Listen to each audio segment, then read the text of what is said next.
Hello, and welcome to the AEW Full Gear Post Game podcast and video from the Fight Game Media Network. I'm Jeremy Finestone, and alongside me is Keila Cash, and we are your hosts tonight to recap everything that happened on this AEW pay-per-view. Up to the main event, my whole headline for it was a predictable show with above average wrestling by the performers, but by that main event, Keila, I felt like that prediction went right out the window. How you doing?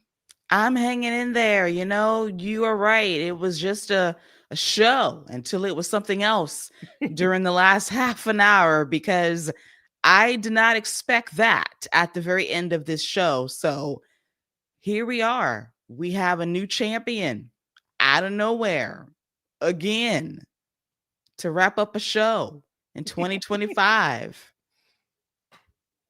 It was fine. Very You know what I mean? subdued. Like I'm not excited because the moment that Hangman Page lost that title, it felt like to the back. And we immediately had Swerve, and yeah, Hangman was there at the very end, but it wasn't even about Samoa Joe winning the title. It was just like, okay, now here comes Swerve. It's his turn. And I don't know if that has more to do with Tony Khan needing to make a change at the top, or he's got ideas about turns and where he wants people to go, or not. But this just felt like it was really early in the Hangman run where you were building up legitimacy, and then we're done. We're done. We're finished. Moves to the back of the line, as you said. Swerve, step on up. The whole MJF thing. Well, where's that going now? Because you can't cash in on Hangman. He doesn't have a championship. So unless you circle back at World's End, and this is a 1 month title reign for Samoa Joe, which I don't foresee. This was interesting. I don't think that Hangman should have dropped the title this quickly. It just felt as if they wanted to do something to shock the crowd, to make you believe anything can happen at an AEW pay-per-view, which apparently does happen at an AEW pay-per-view. Anything can happen out of nowhere. But this one felt a little bit snap in terms of the decision, because I thought Hangman was doing a great job as champion. Why switch directions at this very moment? Yeah. That was far and away the top headline of the show. We also had a couple other title changes. I believe we had the TNT title changed hands. We had the men's tag team titles changed hands. And we crowned the first national title champion in AEW history, because what we needed was another men's singles title. So those were also top stories. And then, we had champions who retained against, conventional wisdom that maybe they might lose their matches. So there was some newsworthiness to the show, but it just felt like we were going by the beats of booking, if you want to say you're like a smart fan or paying attention to how the story should go in pro wrestling. It just felt like for a lot of the way, on the bottom end of the card, it was just here, there, everywhere. But at the top of the card, it's like, okay, now this is where we really need to like switch it up. And I'm okay with all of it. If they wanted me to be excited by it, I can't say that I was. But we have people in the comment section. Fernando Zayas is checking in, and he is saying congratulations to Mark on the show, but he has nothing against Joe, but that title change made no sense to him. So we have people that, kind of on the same page with that, but I'm not necessarily sure that this is a bad thing. It's just one of those things that seems like the reason for doing it will be made clear later on. Yeah. I need like a good reason for it to explain the switch up, because it's giving a couple of years ago when Samoa Joe won the championship, and granted, he was a great champion for the time he had the belt, but at the same time, it's like running it back again. It's going to be a transitional champion again. Okay. I mean, the thing is I really tremendously like Joe as a champion, because I think that there's a legitimacy to him holding that belt. But at the same time, I wasn't ready for Hangman Page to be done with the belt, if that makes any sense. I just kind of thought there was more meat on the bone. And I guess it was a red herring that MJF was going to have to come back around and go with that title again, because he wasn't even in the picture for the entire pay-per-view or cashing in that last contract. So there's a number of people down the line who have claims to making a world title shot that we haven't addressed yet. But it seems like the avenue of Hangman defending against the best and the brightest in AEW has been suspended for now. And definitely a choice there. I hope to get clarity by Dynamite on Wednesday to explain why, but I'm kind of like, it's just an odd time. It doesn't feel right in the moment to do it. And I love Samoa Joe. I think he's going to be a great champion, but it's like, I saw the story before less than 2 years ago, and it was a fun story while it lasted, but I already saw this play. I already saw what's going to happen. I kind of foresee it. Swerve's going to be a great challenger. Did he beat Samoa Joe to win the championship? Yes. So it's like, why replay the same play that we already saw? I don't know, but I want to ask you this. We had another reunion on the show with the Elite for some intents and purposes, getting back together. And Hangman isn't in that picture at all, but maybe that will coalesce at some point. Does it feel like we're just doing a lot of retreads and going to safe spaces in the promotion rather than being exciting and taking chances? Because if you think about it like that, I don't want to say it feels a little desperate, but it feels like you're going back to the things that you know that the audience likes because you're not quite sure what the audience wants. It's definitely going back to the familiar of the Elite being baby faces, the Young Bucks, going broke, getting humbled, and then making the decision to reunite with Kenny Omega. It makes sense to me because they've been building it for a while now. But I think you make a good point about comfort food and giving people that sense of, I remember the good old days of AEW, that slice of the Elite and them being on top and them being baby faces and being good guys, and Hangman once again being the underdog, which he was just a few months ago, to get back the championship.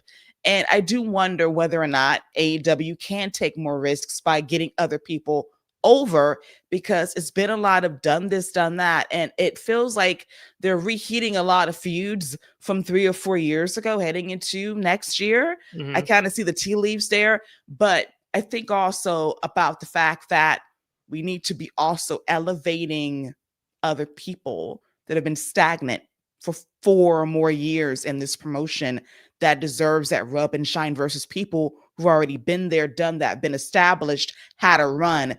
Get other people over and then reset the table that way. I'm really glad you mentioned that, because we're going to come back to that at some point, because I think that there was at least 1 or 2 individuals that they made an effort to elevate after serious stagnation for a while. And we're going to hash out whether it worked and it will continue to work later on. But we are both a little tired, so we're going to power through this show. And we're gonna give our thoughts and not dawdle too much, if it's okay with you, Keila. Let's speed through this, but with substance and context. Absolutely. So the first match was on the Collision pre-show, but it spilled into the main show. It was the CML World Trios title match with Massacre Dorada, Mystico, and Neon, which is the El Sky team. And they defeated the Don Callis family of Hechicero, Okada, and Takeshita. And if you aren't surprised by this, the entirety of the show was the inability of the Callis family to get along. They set up before the main card started that Mystico was injured by Hechicero and no Okada had shown up. And then the main card comes alive, and we get... with Okada in the pre-show, arriving in what was, I think, a Lamborghini, and he's in full gear, like he's just in his trunk and his boots, and he walks towards the stage. As the show begins, you have his unbelievable entrance with his robe on and the shade from Takeshita as he's coming down the ring. Standard trios match. Mystico returned. He stole the show by the time he came back.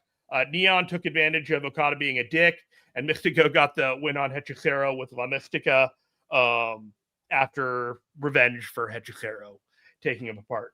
Afterward, Okada begged off Takeshita, and the CML guys celebrated in the ring. This is probably one of the best matches on the show, and I think it beat out a couple of other trios matches that were on the show that I think should have given it a run for its money and kind of didn't.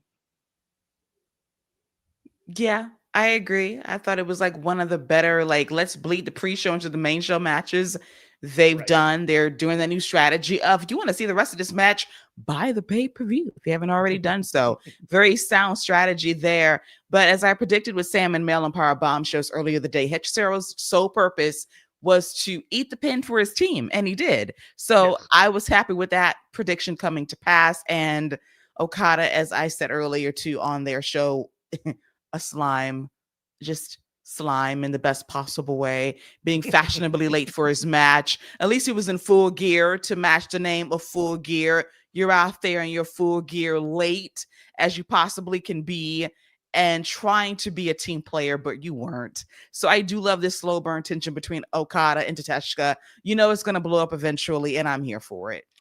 I was absolutely amazed at how slimy he came off at his entrance, but also big time. Yes. Like it just, like they managed to straddle the line because I really hate this guy. And oh yeah, he's a star. And it's not easy to do. It's almost like at a Flair level. You know, Flair in his prime could do that whole coming out of the robe and just kind of do whatever he wanted. And the audience just cheered and hated him at the same time. They love to hate him. They just love that he was giving him the effort. And Okada tried tonight. I'll give him that. And I thought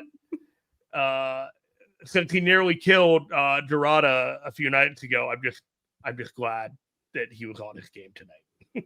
Me too. I appreciate that. The duality of being a slime ball and aura form at the same time is an art form that should be appreciated.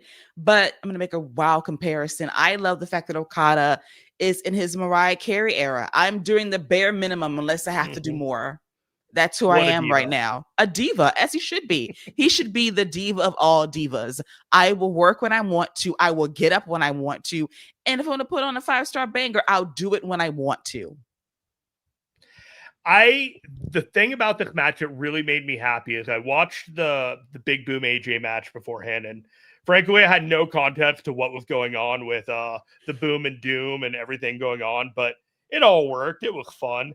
But this one was like, okay, we've got work rate, we've got a story, and I am compelled at least for this story. Takeshita and Okada far and away is the story that I'm most interested in all of AEW right now. And I think we all know where it's going, and I'm here for it. So real quick, Lady B has jumped into the chat, and she mentioned pouring one out for my beloved Hangman. Poor guy. Had more to do. And pouring one out for AEW, changing entrance music for no reason. They changed his music and he lost his title at the same time. There's no way in hell that music is sticking. That's just bad luck. You can't put that kind of mojo on somebody. That's a double whammy. The audacity, first of all. What an insult to injury. Literally an insult to injury. Oof. All right, we're moving on. Pac. Oh, Maria Gracielos saying hello.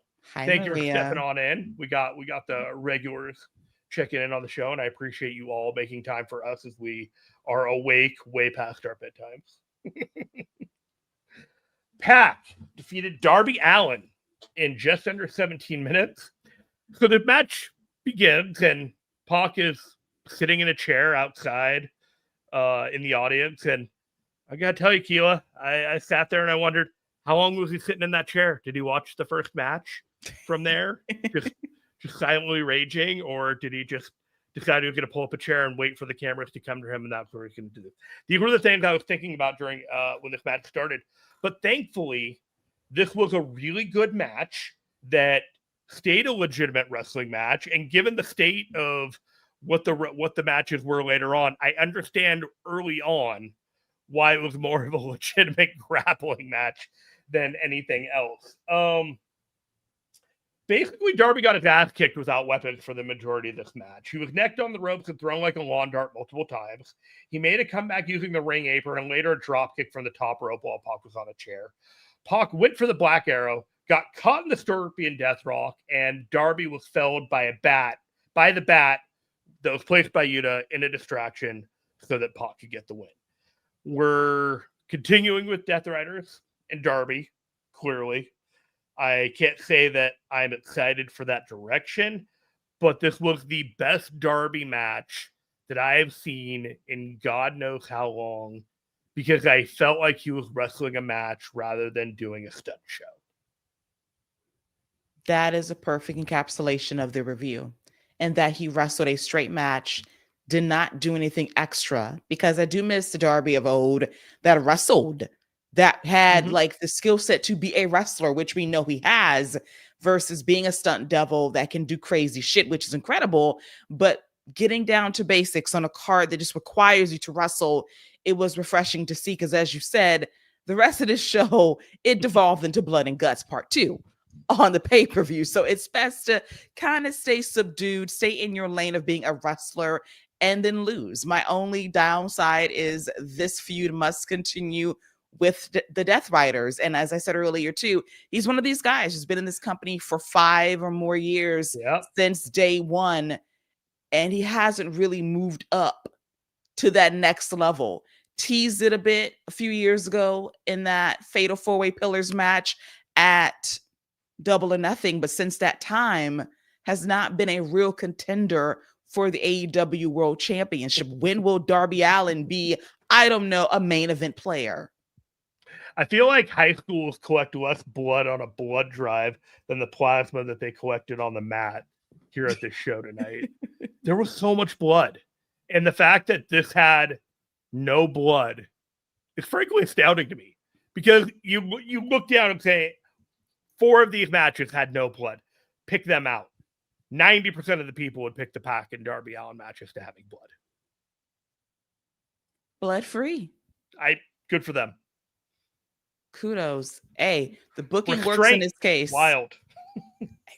A normal match, a rarity to speak of for Darby Allin standards.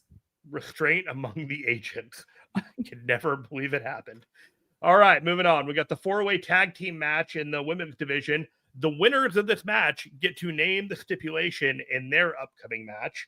We had the Timeless Love Bombs of Mina Shirakawa and Toni Storm, and they defeated the Sisters of Sin, Julia Hart and Sky Blue, the Babes of Wrath, Harley Cameron and Willow Nightingale, and Marina Shafir and Mega Bane, who have no team name that is clever and or witty in some way, shape, or form.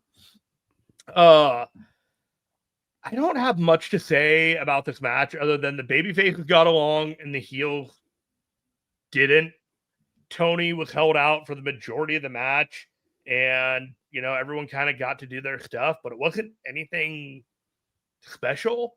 Tony and Harley traded pin attempts at the end until Harley hit a knee, but Tony managed to roll that through and got a pin, and 8 women got on the match on the show, and that's cool, but it was there.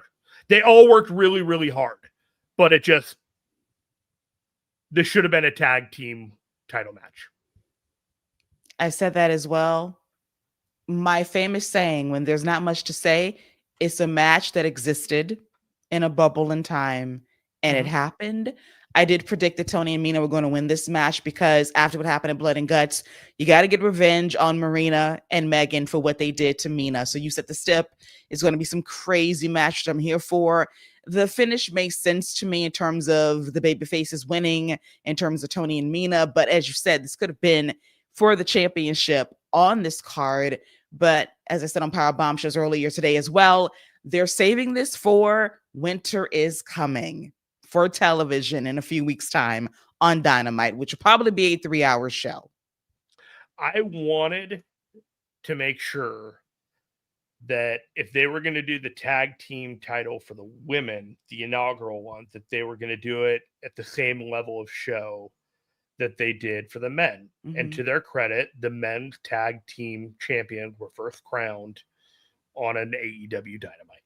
Mm-hmm. So I wish it were on a pay-per-view. I think that if you want to treat it as important, and it's like you create every other men's title and you crown them on a pay-per-view, it felt like a disparity, but I'm sure that there will be a number of people who will come along and explain to me, no, you just don't understand why the mechanics of the dynamics of it all. So I await it. I look forward to it. I still feel the way I feel. And you're right. You're not wrong. When you're doing something special, such as crowning a first ever champion, you do it on the pay-per-view. There is history there with the men's tag team titles being, crowned on a Dynamite. And I kind of sense, looking at the calendar, looking at the lineup and the tournament, I kind of sense winter is coming, which is a big show for AEW before World's End, right in the middle of the C2.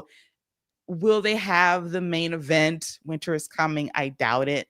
They'll probably have it in the middle of the show, give the new champions a nice moment. But this should have been on a pay-per-view, buck the trend, because guess what? You crown a new champion, first ever champion, on a, guess what? A pay-per-view. Mm-hmm. Well, didn't happen, but we did have, speaking of, a men's tag team title match. And I'll be honest with you, Keila, this was in the running to me for the best match of the night. This was just fantastic from top to bottom. FTR tends to get a little bit more time than everyone else, but they got a comparable time than everyone else and did a lot more with it than I thought other people did. So it basically was Brodito versus FTR was an ass-kicking babyface team versus a legitimate threat of heels. It was great. Loved it. Tag team technicians. Things got great when Brody Suicide dived and Stokely took the bullet. Bandito ended up in being peril with excellent moments, including a one-armed press on Cash and a high crossbody on FTR both. Bandito hit the plex and got hit with the shatter machine, and Brady made the save. Brodito hit their own shatter machine with no pin. FTR then hit spike pile drivers on both, also got no pin. Bandito flipped them off. They hit a shatter machine, and they won the belts for the third time. I don't know what I could have done to explain what that match was and how good it was, but it reminded me of FTR versus the Briscoes. It felt like a classic FTR match. Being for the titles, I thought Bandito did an excellent job continuing to legitimize himself as a potential top babyface for the company going forward. And even though they lost the tag titles, I sincerely hope both Brody King and Bandito are in the C2, and we'll kind of take our guesses as to the full roster of that. But FTR going forward as the tag champions with Christian and Cope kind of waiting in the wings. We all kind of knew where this was going to go, but man, of all the matches and all the predictable finishes they had, this one is the most satisfying. Agreed. I love this match. It was great.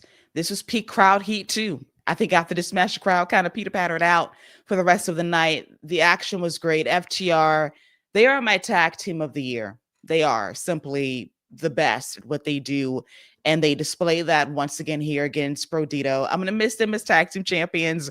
One of the best surprise mashup teams of the year, delivered in every single way. Bandito is a star that should be a player in this company. He's so good, so over as a babyface. I love this coming out for Brody King 2 this year. He should be a single star as well. And the C2 is a great opportunity for both guys to go out there, ball out on weekly television, rack up wins in this tournament, and see where it takes them heading into the end of the year. So it's a bittersweet finish for them as champions, but this was FTR's moment, well-deserved, and they had the crowd every step of the way. That's how you do it. That's how you grab people, by working your asses off. Yeah, it was hard for the next couple of matches to live up to it, and we'll get to a couple of the singles matches later on, and which one kind of hooked the crowd and hooked you more. But before we get to the gauntlet match, Fernando Zayas mentioned that he thought the tag match was the match of the night. Bandito is the wrestler of the year, and that Cope and Christian are winning the tag team championships from FTR. Sure feels that way after the assault on Beth and such. And Maria Graciela says Brody King should get a major singles push, and I tend to agree, and I hope that he is a beast in the C2. That is a great opportunity for him going forward. All right, so after the World Tag Team title match that we both dearly loved, we had the AEW National Title Casino Gauntlet match for the uncrowned AEW National Title. We had, in this order of people coming out, are you ready for it?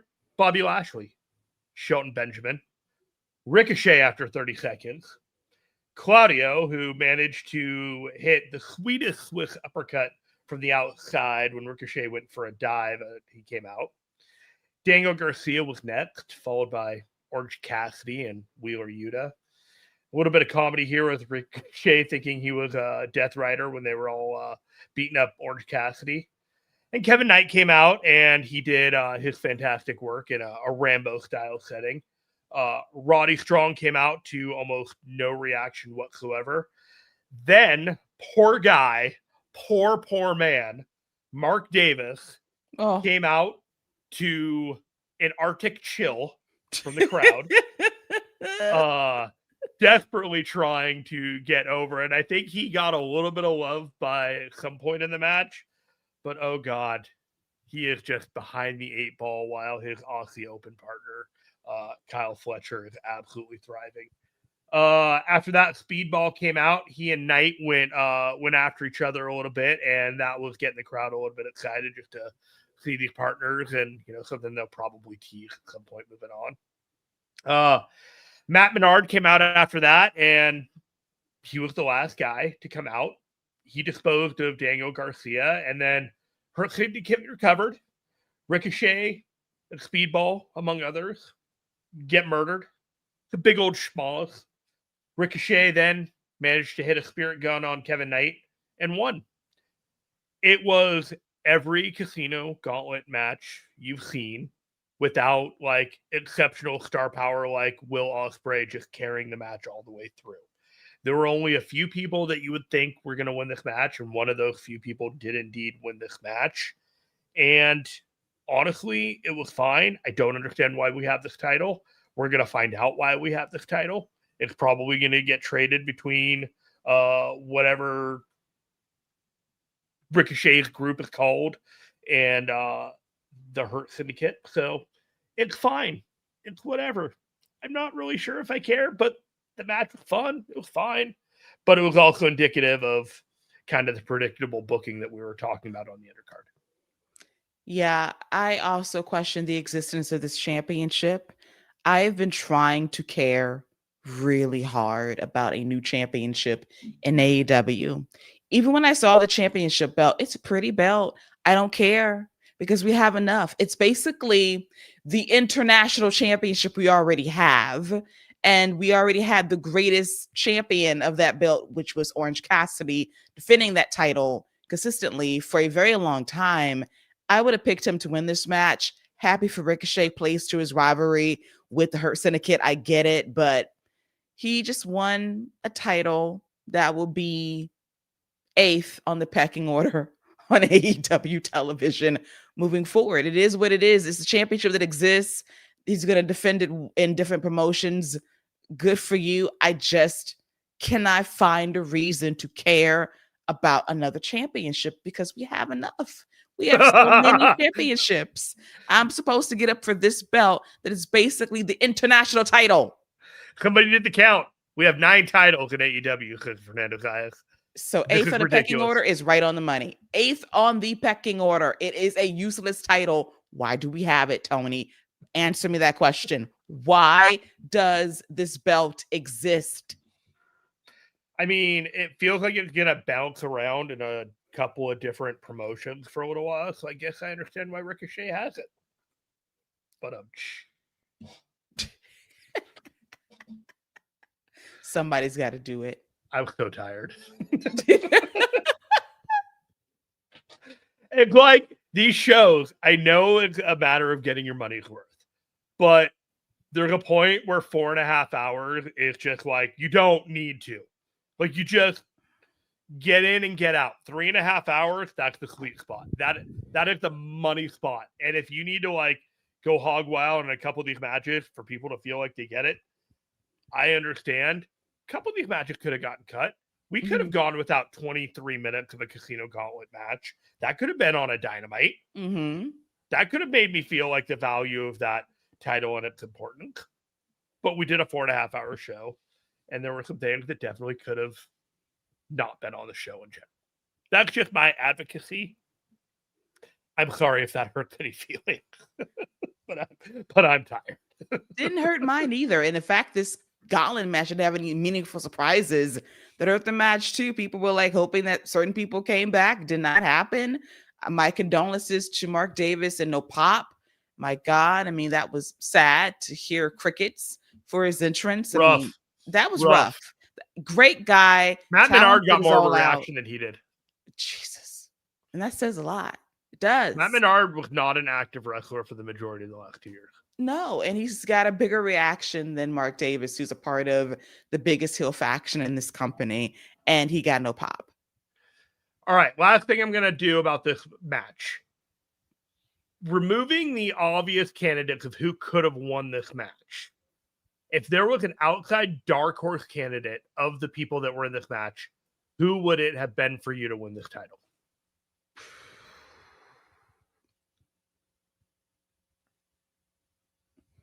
If you're trying to make someone,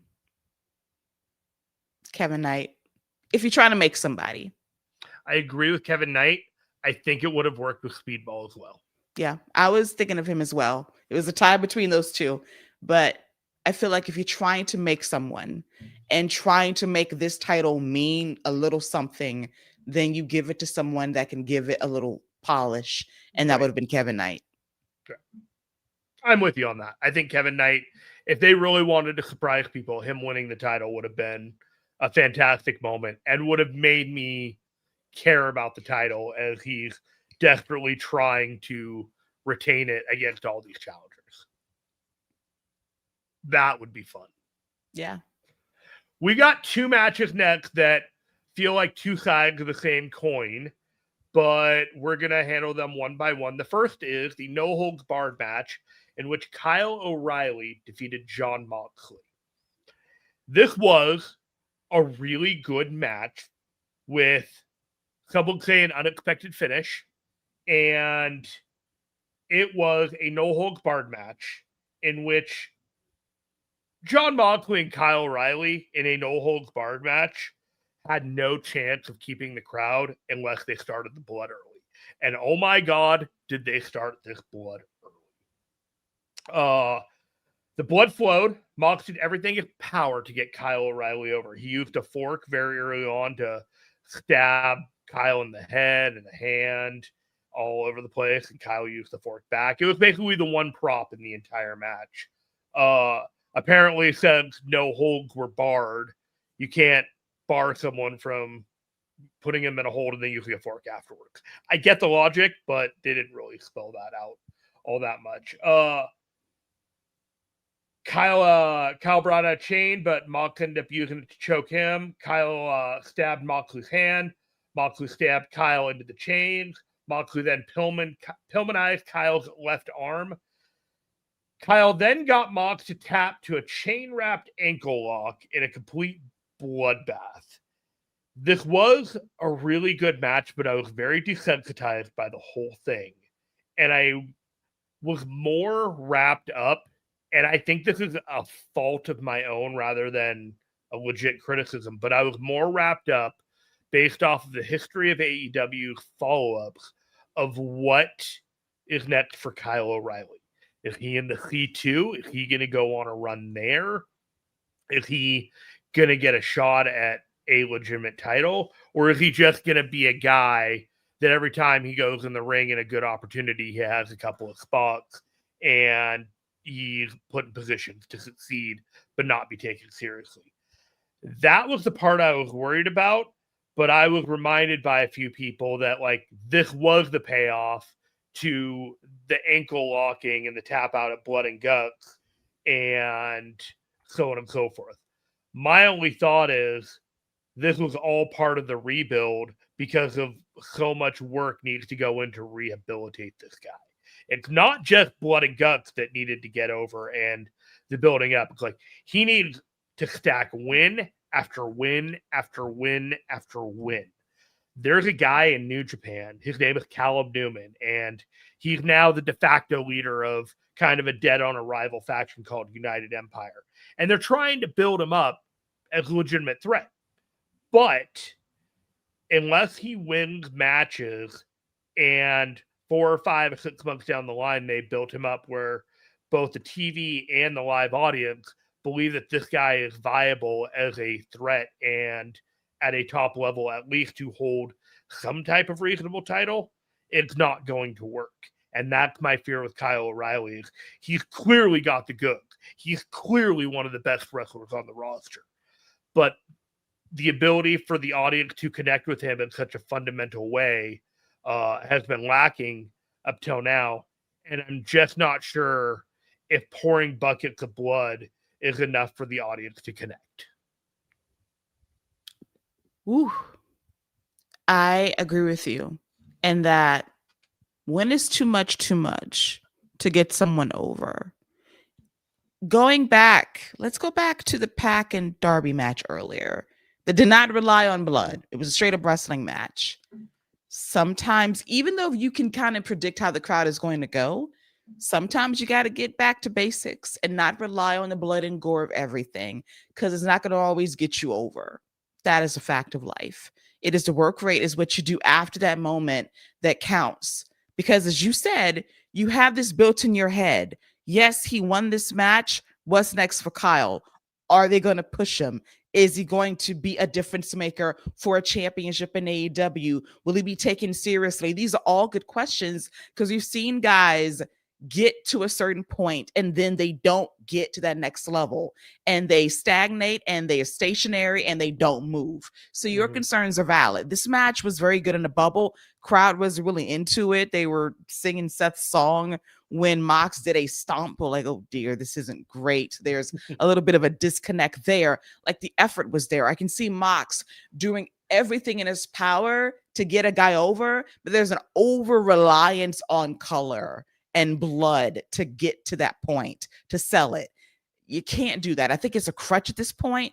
Just get back to the nuts and bolts of what you do, which is wrestle. It can be intense. It can be physical. It can be at times gnarly, but it can be over the top. And sometimes you do get numb to it because we just saw Blood and Guts a week ago. We just saw blood and violence and gore. And then you do it again. It's like, been there, done that. What else you got for me? Lady B mentioned that Kyle O'Reilly won't be in the C2 because he likely won't be cleared for it, which is fine.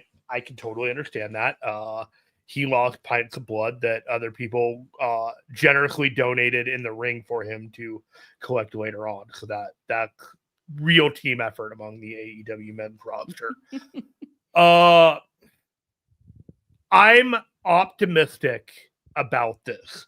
There was something about this match that I think that they tried to emulate, and I don't love bringing up this name, but it kind of reminds me of the attempt when they had Kurt Angle and Chris Benoit at the Royal Rumble in 2000, and Chris Benoit ended up just getting completely over off of the work rate and the grit and the absolute like tenacity of not giving up and fighting. And even though he lost, he won that night.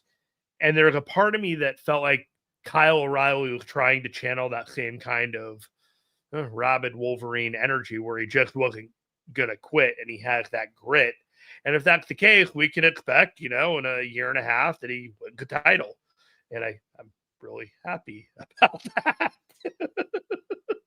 Hopefully they do a little bit quicker because that is not, reacting to it. If he beat Jon Moxley, and he did beat Jon Moxley, I hope that they have a legitimate plan to follow up. The only other thing about this match was that when Kyle O'Reilly won this match, it still felt like the post-match was about Jon Moxley. Mm-hmm. And the next match we had the kind of finishing celebration for what a big deal it was that it happened. But in this one, I just kind of felt like, holy crap, this guy just did something that no one really thought he was going to do on this show. And you're still making it kind of seem like he's the afterthought. Storyline predicated, I get it. But the idea and thought and practicality versus execution kind of had me feeling like Kyle O'Reilly wasn't the point of the story. Yeah, the story is Jon Moxley getting excommunicated from the Death Riders imminently. That was a story post-match, which is unfortunate because it should have been about Kyle getting this win via submission again on Moxley. That should have been the story. That should have been his moment. So now it's like, well, my win is secondary to the main story, which is Death Riders drama, which I get. But at the same time, it's like, let's marinate in the moment of Kyle getting a big win and hopefully getting a big push from this. Him not being in the C2 sucks, but I do believe there's something big out there for him heading into early next year that should result in a major championship victory, which I'm here for. It's long overdue. Time for that Kyle O'Reilly push. But with all things in AEW, to be determined.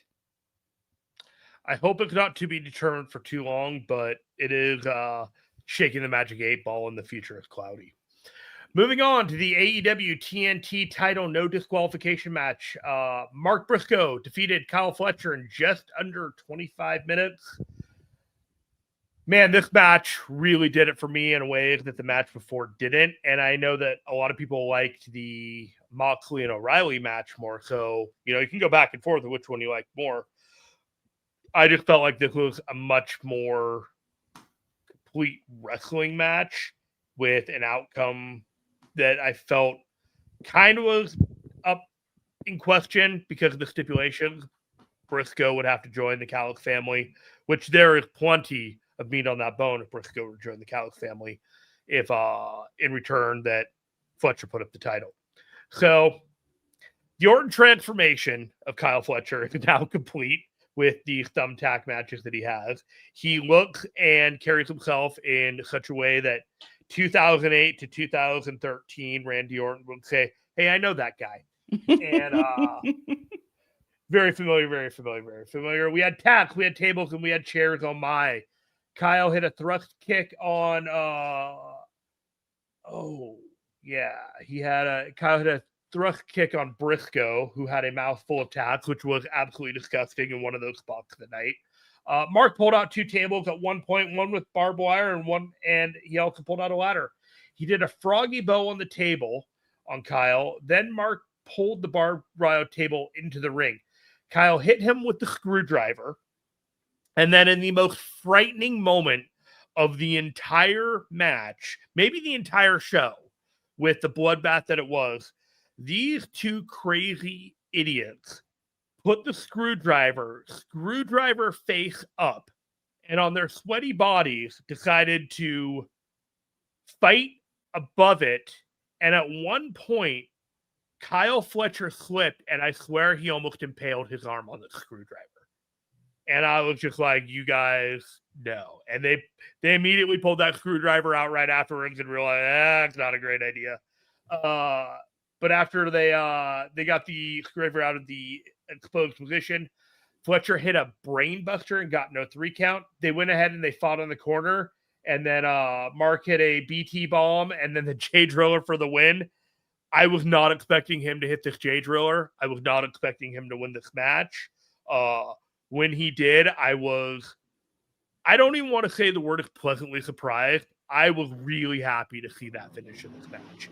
It just kind of felt like they weren't going in that kind of direction of giving you those happy wins. And given the way that the show ended, I see why they did it there. But man, this felt like the right finish at the right time and kind of set up good direction. And Briscoe got the payoff that he's been deserving to have ever since beating MJF and, needing that win against him after being the lovable loser for so long. What are your thoughts? Gnarly, nasty match, which I loved. I knew that Mark was going to win because nothing else made sense. This has been a very uneven best of 7 series, but I'm very happy that Mark got the W. Kyle Orton, I should say, at this juncture. It's not a bad thing. Like if you are a fan of Randy Orton, my peak Orton is 2011 to today in terms of work rate, in terms of being that dude. That is a compliment to be on that level. And Kyle, I think, is better than Orton in that way, in terms of being complete, being out there, putting in that work, got the charisma to match as well. And he was a giver throughout this feud, despite it being uneven. But here's the thing with Mark Briscoe. You beat MJF, and then you come back and you beat Kyle and you win the championship. That is moving someone up. That is someone getting something out of these wins and getting elevated. That's what I like to see, that the win against MJF meant something. It elevated him to this championship, which I like to see. It was worth it. It meant something. That's what we mean about, can we get someone over? Can we make these wins mean something? Will it elevate you to somewhere else? For Mark Briscoe, the answer is yes. And even with Kyle O'Reilly, with Kyle Fletcher losing, that means he's also moving on up the ranks as well. And that babyface push for him is coming. I do believe that as well. So we'll hop to this point now before we knock out the last 3 matches. There was a backstage segment later on in the show where Okada and Callis and Takeshita and Renee Young were all talking about their future, and Okada was going to be in the C2 as per Don Callis. Then Takeshita, plucky young lion that he is under the Kopai to Okada's senpai, has decided he too will be in the C2, much to the consternation of everybody, even though Don Callis decided, this is great for everyone. But the real star of this segment was Kyle Fletcher, completely covered in dried blood, calling out Takeshita and Okada for their, where were you, Proto-Shida? Where were you, Proto-Kata, when I lost my title? I'll tell you what, I'm going to be in the C2 as well. So we got 3 people announced for what is presumably a 12-person field in the C2. And I ask you, Keila, do you have any other thoughts of who might be in this C2 this year? I got Brody King. If Bandito's healthy, I got him in this as well. Darby, yes. Pac, yes. Claudio. Death Riders? Yeah, Claudio, yes. Speedball, yes. In the C2. What about Moxley? Moxley, probably. One Death Rider in each block? Yeah, I sense that for sure. Daniel Garcia, I think it's going to be like a lot of factions in this thing. I do believe that it's going to kind of fill out the. Do you think Bobby and Shelton will be in it? Shelton, yes. Bobby, no. Ricochet, yes. You're running out of people. 1 or 2 more. I know. I'm trying to think like who else could we put in this thing. Kyle would have been a pick for mine, but he's out. You put Eddie in there? Oh man. I don't think he's ready. Okay. Let me think. Orange Cassidy. Put him in there. All right. And last guy. Who could use a little something? You know what? I'd love to see a mellow guy in there. Just put Mystico in there. Ooh, that would be a good one. That'd be a good one. We need to get some CMLL, some luchas in there. Yeah. Briscoe, maybe. Sure. Maybe. I feel like if you have a title, maybe you're not in the running, but maybe the titles don't matter anymore. I don't know. Ricochet might be in it. Maybe he's not, but maybe he's like, hanging around with that title, just kind of saying, hey, I got this title. What up? Yeah. You got to have a couple of pin eaters in this thing. So Kevin Knight and Speedball seem likely. And then maybe a heel tag team of that. I don't know. Hechicero, I could see him in it. Oh, yeah. Eating a lot of losses. That'll be his role, which is perfectly fine.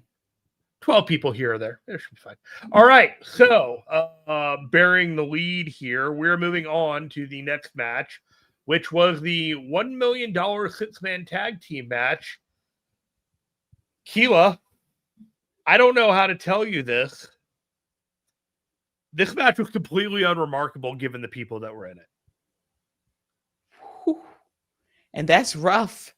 When we have like Kenny Omega and Jurassic Express and the Young Bucks, mind you, in a match, and noted technician Josh Alexander. I just expected more. Yeah. And the spot they were in, it's like, okay. They showed up for a night to work and everybody was fine, but the Young Bucks on pay-per-view feel like they're money. And I felt like they were just clocking in for the night. I thought Jack Perry and Luchasaurus had an opportunity to really show out and like show that they can hang with these guys. And they could hang, but I'm not like, oh man, they really knocked my socks off. And Omega was designed in the match to sell an ankle injury that would remind you of Ibushi and all the other things that he's been going through, so that we got to the payoff at the end.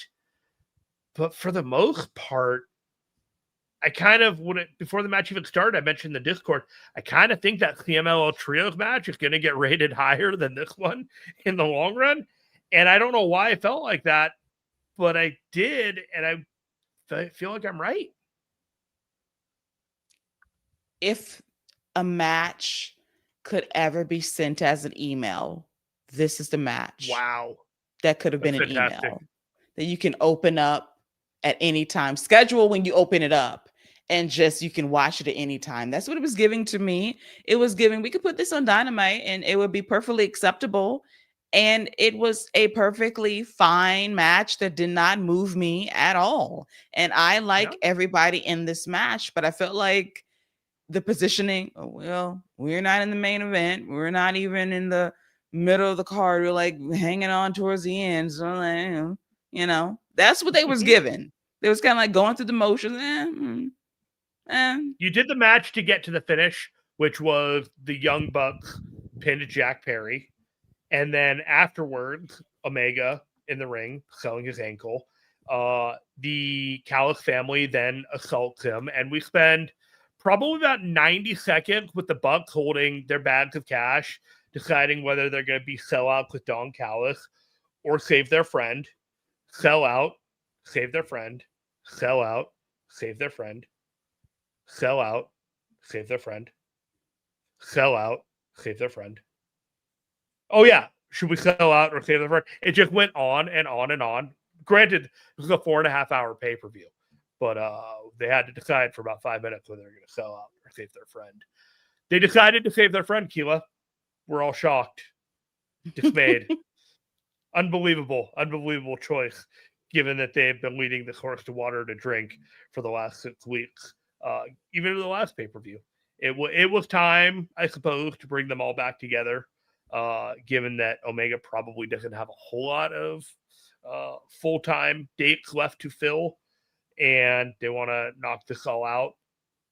But it all just felt like set up to it, and after it was all set up, I don't even think the audience really appreciated it. I think they're just like, oh, cool, they're all back together. But it wasn't like the huge pop that, say, other factions of legend and lore, if they were to get back together, would just be like, oh, holy S, I can't believe this is happening. They've done this before. This feels like a retread. And you went back to squeeze an orange that you've already squeezed. And a lot of that juice is already gone.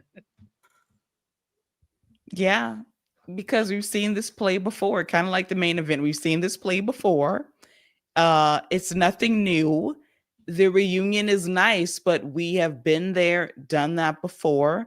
We've gone through the Moody Bucks phase of them being heels, and then they go back to being baby faces. We've had Kenny Omega be a heel and then come back home as a baby face. So when they reunite, it's like, oh, they do this every 3 years. So why should I get up for this moment?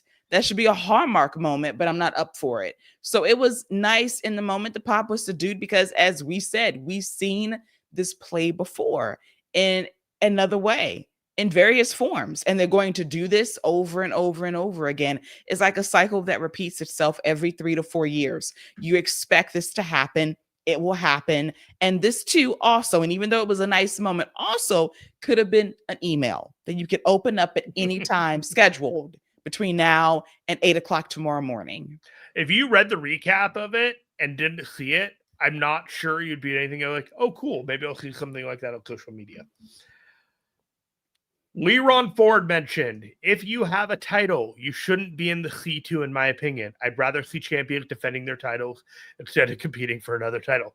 Given there are, as mentioned before, 9 singles titles, nine singles titles, perhaps those 9 champions should not be in the C2. I sound logic.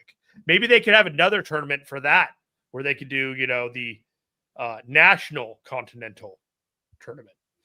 So everyone gets to face Ricochet in the minute and do like 4 people and do a 4-person round robin. They don't have the balls for that. There was one thing that I forgot to mention about the promo between Kyle and Okada and Takeshita. I have it in my notes, and I really need to mention this. The line of the night on that promo was Okada after Fletcher walked off. Okada said, "Look what you did to Kyle. This is all your fault." Slime. He's so great. He is the epitome of slime. It's just slime. Icky, slimy man, but I love him. We got the last 2 matches of our night, and we're on a brisk pace to finish this show, Keila. AEW Women's World Title match with Chris Statlander defeating Mercedes Moné. This match was very, very good. That was marred by the fact that the audience was tired. The viewing audience was also tired. And there was some conventional wisdom that it didn't make much sense for Chris Statlander to lose this title now, given that Mercedes just lost the title match to Tony and Chris just beat Tony. So why would Chris lose to Mercedes now? Didn't make much sense to me. So we kind of went into the story with Mercedes damaging Chris's left hand or left arm to make it so that she wasn't able to hit a lot of her power moves. Probably one of the key moments in the match was Mercedes hitting 14 German suplexes, 1 for every title that she had. But alas, the story that appears to be happening in AEW when Chris Statlander managed to get the win over her is that for all the titles that Mercedes Moné has, she can't win the big one. That is the story. And I think that is the proper story of trying to figure out how do we unbelt Mercedes to get to the championship she actually covets and wants, and how do we do that in a way that keeps her edge as a character. At the same time, you establish Stat as a champion that is legitimate, that is beaten in consecutive pay-per-views. Toni Storm, Mercedes Moné, congratulations to her. Legitimize her run. And that is how you do it. That's how you do it. You establish her as the champion, the standard. That should be something that everybody should want to be. And now Mercedes has to reassess because she still has all these championships except the one that really matters most, which is the AEW Women's World Championship. How will she get that title? Got to take that fall from grace by unbelting her all the way down to 0 to get the championship she actually wants. We are burying the lead a little bit here with Chris Statlander retaining the title. One of the things about Chris Statlander winning it in the first place from Tony was that she won it in a flash, but then she had to retain against Tony, defend and retain, and now she's defended and retained against Mercedes. And everyone, no matter who she faced in her title reign, they wouldn't look past Chris until she went against the two top women in the division. And it was always going to be, well, she hasn't faced Mercedes yet. Or, yeah, but. Now there's no yeah, but. She has cleanly pinned the people positioned as the top two women in the division. So they need to sustain it. It's not done, but in the eyes, the cement is setting for putting her in the top tier of women in AEW. And they've needed to do this with a few other people. They've not quite pulled the trigger on Willow that way, and they're getting close with Megan Bayne, who might end up being the one to defeat Chris Statlander down the line. But there's just something about what they're trying to do with Chris Statlander that has a sense of intentionality that I just want to compliment them on. Absolutely. They deserve props on getting her over in this manner by having her beat two of the very best in the division, two of the very best that have done it all this year, 1 and 2 in the PWI 250 for the ladies. So to do that in a couple of months is very impressive. And I do believe that Stat has been legitimized as a champion, a force in that division. And I do see a lot of money in her versus Willow Nightingale at some point. That's a feud they really need to go to very soon. And Megan Bayne, I think, is also a viable option to be a champion as well. And don't sleep on Marina. I think that her time is coming too. Like, it's been a slow build being the heavy in the body for the Death Riders. She's getting over as a singles worker too. So I think it's going to be very interesting in 2026 to see who's going to be at the top of this women's division. And thinking about the Owen Hart Cup too, I'm already excited about the possibilities for next year as to who's going to be next in line to get over and be the next AEW Women's World Champion. Yeah, Leron has a question here. Who's next for Chris after beating the top two women in the division, especially with the tag team tournament going on? I think you could put Thekla up against her. I think you have a couple of, like, the Sisters of Sin. You could go with Megan Bayne, but I'd hold off on that until after the new year, in all honesty, on that one. I think it's just one of those folks that, they came, they try, they fail, and it may not really matter. I don't know. Like, right now, Chris Statlander just needs to look dominant against all challengers, but it's not time for her to lose that title. Not anytime soon. It's a delicate balance. It is. Just build up contenders. I like Athena and a spot 2. Jamie Hayter, not mad at that either. So you have options. I mean, this division is deep. You can go to the well and get some runners out there, and she can knock them all down. The question becomes who will be the one to dethrone her. And I got Willow and Megan Bayne in that race. Yeah. All right, we're getting to the last match here, Keila. We got the AEW World Title in a steel cage. Samoa Joe defeating Hangman Adam Page in 16 minutes. Wasn't expecting this finish. We started out with Joe confident in the ring. Hangman coming out to a different music that some suspect is Red Dead Redemption related. Maybe Preet, if he listens to this, will be able to confirm later on for us.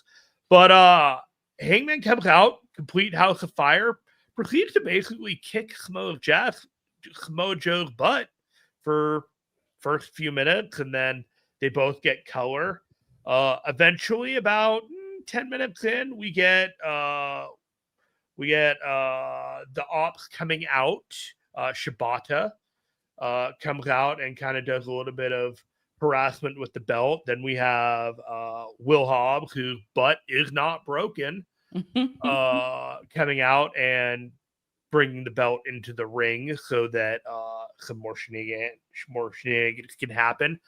Between the melee with Joe and Hangman Page, the ref gets knocked out, and Hook comes down to the ring, theoretically to come and assist Hangman Page and awake referee Paul. He then turns around and clobbers Hangman Page, and then Samoa Joe gives him the muscle buster onto the belt for the pin. Hook reveals himself to be a member of the Ops after all, and once Hook took off the shirt and revealed that he was a member of the Ops, I felt it was all over for Hangman Page, because you can't do a turn like that and then not have it pay off with it being successful in some way, shape, or form. And it all made sense. Samoa Joe is totally a viable challenger. They did everything in their power to make Hangman look strong, but unfortunately just get overwhelmed by all the forces against him. And that left Samoa Joe to celebrate in the ring with his Ops Dojo, and who should come back but Prince Nana to look directly into the camera and say, and now it's time for the money, in which the return of Swerve Strickland comes back. He comes down to the ring. Joe assumes that Swerve is there to take the scraps of Hangman Page, but Swerve then attacks the dojo, manages to take out 7 of 8 of them all on his own, with Hangman Page then taking out the last one, and those two standing side by side, an image neither of us really expected even a year ago, as they both stare down Samoa Joe, and we finish the show. 2 angry men, once angry at each other, now angry together, with an opposition in unison. Well, this was the dream tag team that I wanted. Not in this way just yet. Not in this fashion just yet, but we're going to get it apparently. They steered into the curve. Yeah, they rode into the driveway officially. So I'm like, okay. A part of me is excited about the possibility of them teaming together. You know, they've apologized, they've made amends, made peace with what they've done to each other. They've shown growth through what they went through this time a year ago, which is crazy to see where they are now. But I have to just point out Hook and poor Eddie Kingston, who put his trust and faith in someone that went back to the Ops less than 3 months later, and then didn't even have the decency to turn on the man beforehand. Just randomly goes out there, I'm an op. Okay. Poor Eddie. Poor Eddie. Got just out there twisting in the wind, just watching all this unfold. Not even the knife stabbed in his back. Just Hook just goes out there and just proclaims, I'm an op. Kind of anticlimactic. It is. How do you do that and not betray Eddie first? How do you do that? And now you're an op. There's no suspense now. So now you have Eddie, Hangman, Swerve, and who else? Because you need a fourth for that side. Who is the fourth man? I'm gonna chuckle if it's MJF. Have a hearty laugh. No. Stop. Hearty laugh. Hearty laugh. Who is the fourth guy in this mix? Meh. They'll figure it out. Yeah. Clearly a detail that we will address later on. They got to do the math and trying to even the odds because right now, like I'm kind of at a loss. Like who can fit that spot? I don't know. It's amazing to me that Joe won the title and they just announced that they're like filming for the new season of Twisted Metal. So everyone's like, oh no, Joe's not going to win this title. He's got to go film. Well, listen, they have to write the script for the 3rd season. It's going to take some time. Yeah. So probably by the summer of 2026, he'll be off again to do that show. So for now, we're good. He's going to be a champion for however long it's going to be. I'll laugh if he holds the championship through Revolution or where he drops it the last time. Dynasty. We'll see. We'll see. But to run this back again, it's just interesting. It's just interesting how they went about this when Hangman was a very good champion. I don't get this stir on social media about his reign was soft. It was boring. Like where? He was getting people over. He's over. So what's the problem? Yeah. All right. Best match, worst match. Best match of the night, FTR and Brodito. I agree with you. Worst match of the night. Do we count the pre-show? Not tonight. We don't. Darn it, because you know I was gonna have some QT hate. You were gonna try and weasel your way out of calling something on the main card bad. Well, if I had to go there and pick something that was not exactly appetizing.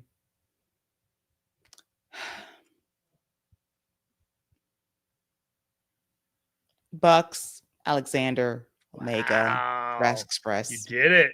Yeah. You went there. Yeah. I was gonna go with the gauntlet match.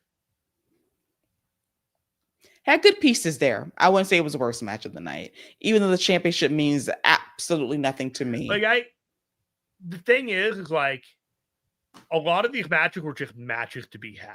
You know, like if you were watching 5 weeks ago TV on AEW, you couldn't predict this card. If you were watching 3 weeks ago on AEW, you could not predict this card. For the most part, even if you were watching last week, a lot of this card you could not put together.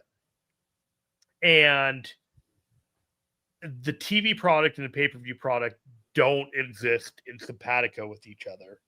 So it's okay if, like, the sixth man is the worst match because it doesn't exist on the same planet as the TV product. You know, just it was an off night for those guys. But I looked at that gauntlet match and I was like, I don't even know why this match is happening. And I do know why the $1 million title match was happening. I just didn't care. All valid points. I think that the 6-man tag was in a BTE universe all on its own. Yeah. So we're going to be back for World's End, and hopefully we can have a show for that one. I might be going to Japan. I don't know when, like I'm going to Japan, but I don't know how my schedule is going to be working out with that one. But somebody will be doing that show if it's not me. You might be back for that one. Who knows? Garrett might have you on there. But before we go, Garrett and I do a little star rating game, or we try and guess Dave Meltzer's star rating on 3 of the matches on this show. So we thought the FTR match was the best match on the show. What do you think he's going to give that match? 4 3/4 stars. I think he's going to give it 5 stars. Ooh, okay. What about Chris Statlander and Mercedes Moné? 4 even. I'm going to go 4 1/4. So we're tracking pretty good on that one. And then Josh Alexander to the Young Bucks and Jurassic Express and Kenny Omega. He's going to like the match more than us. So he's going to probably give this 4 1/4 stars. I agree with you. I think it is going to be a 4 1/4 star match. Keila, I want to thank you so much for joining me tonight. Your beat is usually the WWE show, The Wrap. You want to give listeners some context of where they can find you and when that show airs? Yes, you can find us every Tuesday going live after 11 o'clock p.m. Eastern on the Fight Game Media Network YouTube channel. Myself and Scott Young talk all things WWE. We are dark this week because of the holiday, but there will be a WWE Post Game live special recapping Survivor Series War Games with myself and Gigi in all likelihood next Saturday after the show ends. I can assure you it will not be at an ungodly hour because WWE were in their show before midnight. That is my belief. That is my hope. And we'll run with it. Love it. I also do a show, Speaking of Strong Style, which covers all things New Japan Pro Wrestling, that airs every Thursday live on YouTube at 5:30 p.m. Eastern, except this week because we're going to pre-tape our episode because we're not going live on Thanksgiving. And that is justified for everyone involved. So with that being said, Keila, I want to thank you again. you and I are going to get out of here and I wish you nothing but the best this upcoming week for the holidays among you and your loved ones. And until then, take care. Bye-bye.